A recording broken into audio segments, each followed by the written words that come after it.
Bonjour à tous et à toutes et bienvenue sur Radio Love Star dans les chroniques d'Aurore. J'espère que vous avez passé un très bon week-end. Moi en tout cas, le mien était superbe et très riche en rencontres. Alors aujourd'hui, nous allons parler des allergies et des remèdes. Alors on va surtout parler des allergies qui arrivent avec le printemps et l'été.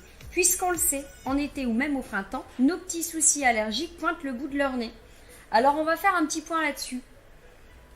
La première allergie, la plus connue qu'on aura, ça va être le rhume des foins. C'est l'allergie la plus courante, l'allergie au pollen. Les symptômes sont tout simples, le nez bouché, les yeux qui piquent ou qui grattent, les éternuements ou les irritations de la gorge, bref, toute la panoplie pour être en pleine forme bien sûr. Les antihistaminiques sont le plus souvent préconisés, mais si on regardait plutôt du côté naturel, vous connaissez mon côté fan du naturel. Le jus d'oignon, ouais, vous avez bien entendu. Alors bon, je sais bien comme ça, c'est pas super ragoûtant, mais par contre, c'est un remède très efficace contre la rhinite allergique ou rhume des foins, vous l'appelez comme vous voulez. D'ailleurs, une petite astuce, une recette maison, un oignon émincé que vous laissez infuser dans un litre d'eau pendant 8 heures minimum et le tour est joué. Bon, et comme je suis gentille, si vous n'aimez pas le goût, ce que je peux comprendre, ajoutez une cuillère à café de miel dans votre verre, mais une seule cuillère. On est là pour perdre aussi nos kilos, pas pour en rajouter, messieurs, dames.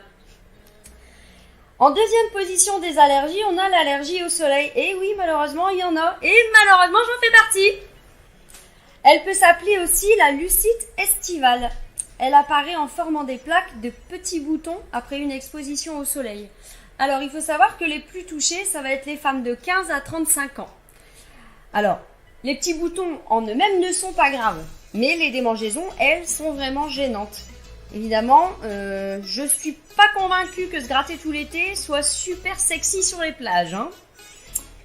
Enfin, en tout cas, moi, c'est ma façon de voir les choses. Ceci dit, vous pouvez la limiter en préparant votre peau. C'est pas une bonne nouvelle, ça ? Vous avez des compléments alimentaires à base de carotène, de sélénium par exemple, qui vont stimuler la pigmentation de la peau et limiteront les effets du soleil. Alors c'est à prendre environ 15 jours avant le grand départ au soleil.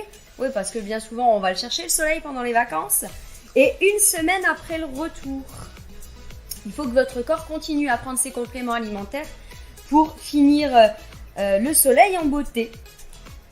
Pendant que vous êtes exposé au soleil, évidemment, vous utilisez les crèmes solaires. Ce sont vos meilleurs amis. Il en existe aujourd'hui en plus spécialement pour limiter la lucite estivale. Alors, on n'hésite pas.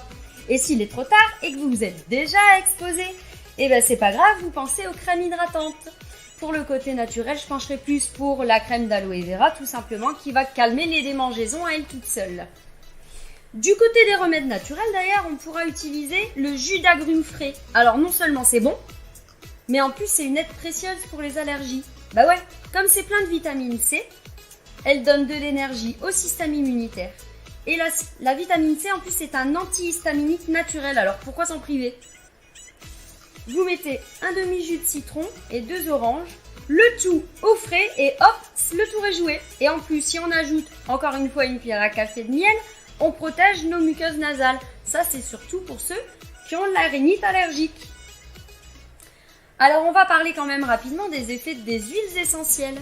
Si vous éternuez beaucoup, vous vous préparez un petit flacon de 20 ml, 50 gouttes d'huile essentielle de camomille matricaire, 20 gouttes d'eucalyptus citronné, 20 gouttes de lavande fine, vous complétez avec l'huile végétale de macadamia et c'est bon. Pour l'appliquer, c'est tout simple. Vous prenez 20 gouttes de votre fameux mélange, vous le mettez sur la poitrine ou sur les avant-bras.